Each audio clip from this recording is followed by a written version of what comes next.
Psalm 32 onwards, verse 5 said, "Then I acknowledged my sin to you and did not cover up my iniquity.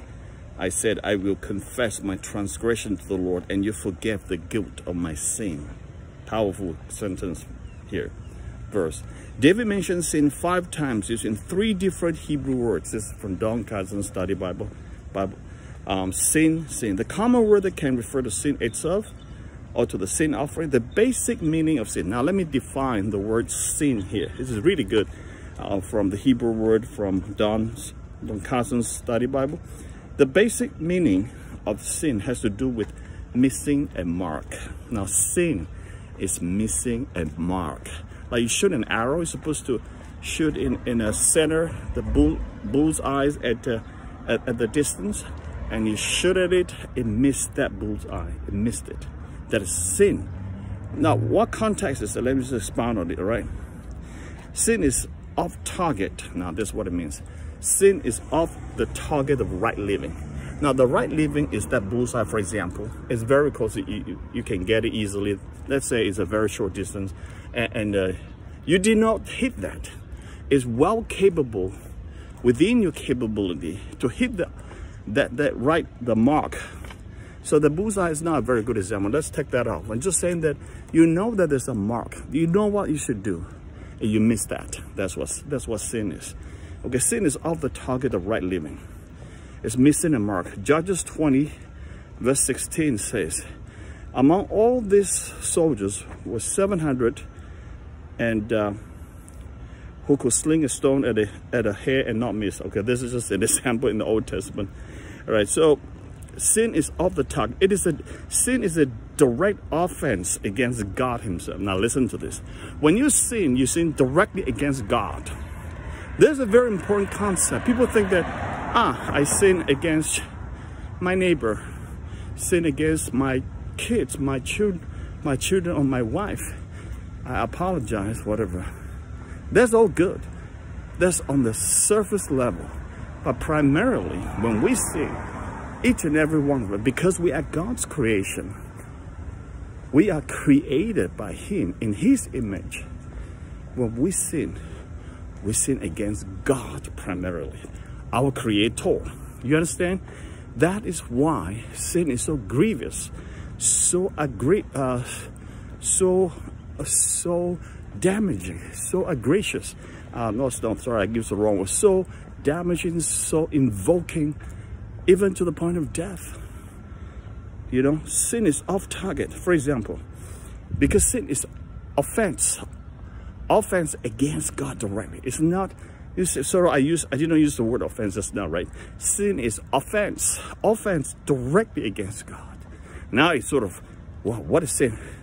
I be offensive to God. I offended God when I sin. Let me give you some example. 51 verse 4.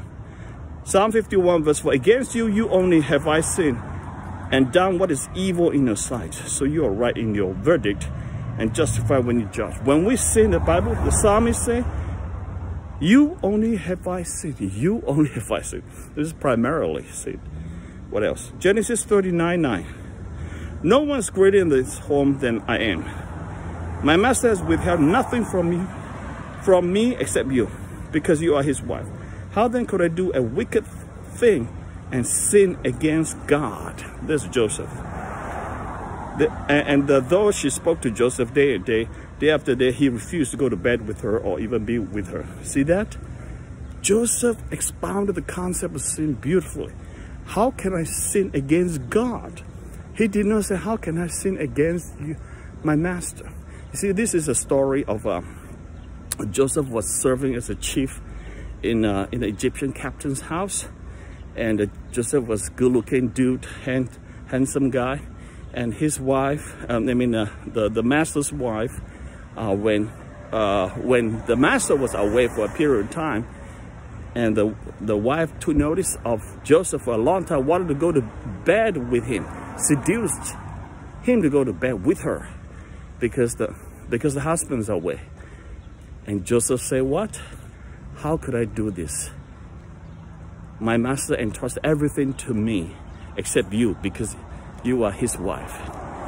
And how could I do these wicked things against him and sin against God? You see that? You see, this is the thing. How could I do a wicked thing, such a wicked thing, and sin against God? This is a really important concept. When you have the concept of when you are about to commit sin, think about that you offend God directly. Then you begin to pause. You think nobody's looking at you, no one's around. I can look at pornography or whatever. I can have more lustful thoughts, and I can have that raging, anger, you know, a lot of things coming against you. So remember, God is watching, okay? 2 Samuel 12:13. David said to Nathan, I have sinned against the Lord, when he committed adultery with this woman.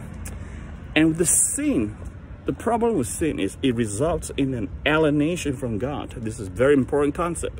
When you offended God, it causes alienation. Just like if you offended your friend begins to keep a distance from you, begin to withdraw. That's natural.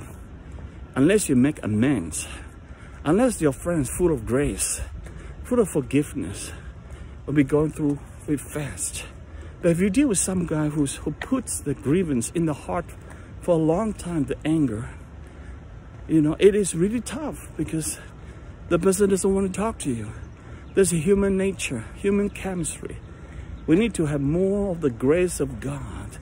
Learn to forgive because Jesus forgave us. Anyhow, let's carry on.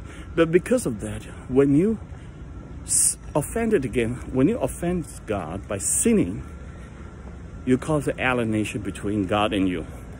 God, if I do a godliness, okay, let's say, like Genesis 4:14. Today you are driving me from the land. I will be hidden from your presence. I'll be a restless wanderer on the earth.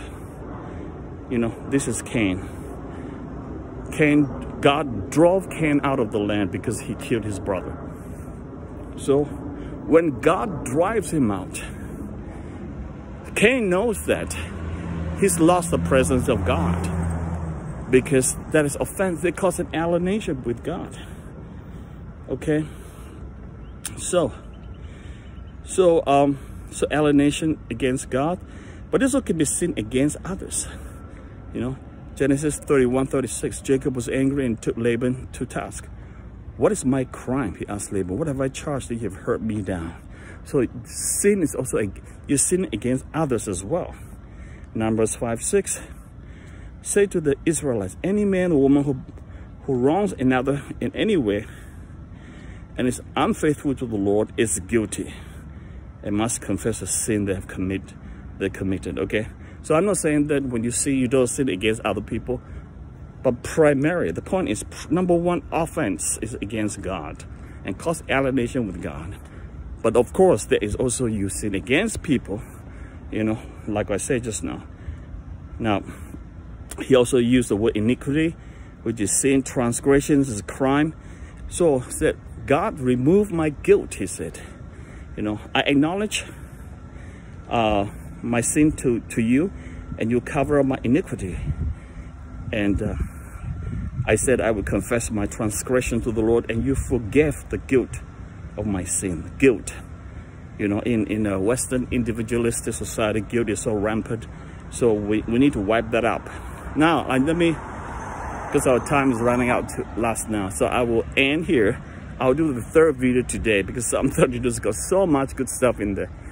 So remember, when we sin primarily against God and secondary against others. And sin causes alienation, distance. Ever wonder why you feel so far from the Lord? You feel dry because of sin. Get it right, confess it like David said. You'll feel a lift. The guilt lifted off from your spirit. Oh, what a joyful way to come back to the life that you're called. You're destined. That is the way to live the life. You know, there is no way to live another life that is under the crushing guilt. Amen.